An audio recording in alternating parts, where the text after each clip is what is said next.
விஜய் இப்போ மாநாடு போட்டாருங்களா 2.0 மதுரையில்.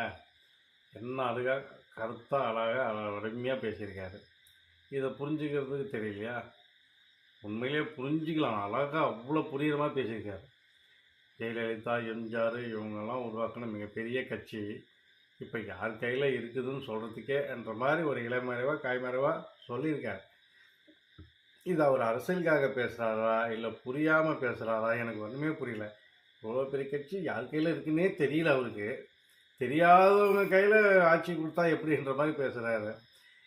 எல்லாருக்கும் தெரியாது ஆட்சி யார் கையில் இருந்துச்சு, அம்மா செத்த வாட்டி எத்தனை வருஷம் ஆண்டாங்க எல்லாமே தெரியும். இவ்வளோ பெரிய மாநாடு போட்ட அவருக்கு தெரியாதா? என்னங்க நியாயமாக அரசியலில் புத்திசாலித்தனமாக இருந்தால் தான் அரசியல் பண்ண முடியும்னு நினச்சா புத்திசாலித்தனம் இருக்கா இல்லையானே எனக்கு தெரியலையே. அப்பயே போன மாநாட்டிலே சொன்னார் விஜய், அரசியல் விஞ்ஞானிகள்னு. ஆமாம், அரசியல் விஞ்ஞானி தான் ஏதோ கண்டுபிடிக்கிறாங்க.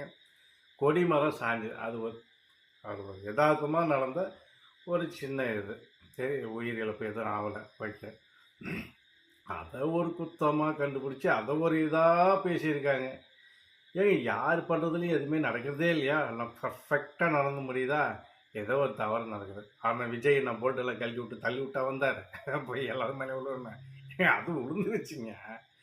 ஐயோ, அதாவது இவங்கெல்லாம் பேச பார்த்தா இவங்களுக்கெல்லாம் ஒரு பயம் வந்துச்சாட்டுங்குது. மக்கள் சொல்லணும் அவர் வருவாரா வரமாட்டாரான்னு. தனிப்பட்ட ஒரு ஆள் சொல்ல முடியாது.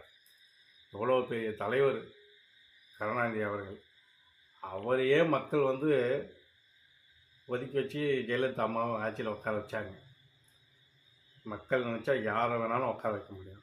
மக்கள் முடிவு பண்ணணும். நீங்கள் உடனே அவர் மாநாடு போட்டாருன்னா ஆளுக்கால் ஒரு மைக்கை பிடிச்சிட்டு ஆளுக்கால் ஒரு பேச்சு, மக்கள் மனசு ஸ்ட்ராங்காக உட்காந்தா முடிஞ்சிச்சு. அது ஒரு காலத்தில் அப்போ அறியாமல் மக்கள் என்ன பண்ணாங்க, இந்த கட்சி தான் அந்த கட்சி தான் வாழ்ந்த காலம் ஓகே. ஆனால் இப்போ இருக்கிற தலைமுறை அப்படி இல்லை. எல்லாம் யோசிக்க தெரிஞ்ச தலைமுறை. இப்படி தான் இதுதான் இவங்க தான் கரெக்டாக எல்லாம் யோசித்து செய்கிற தலைமுறை. இந்த தலைமுறைகிட்ட ஏமாற்றணும் ரொம்ப கஷ்டங்க. வணக்கம்.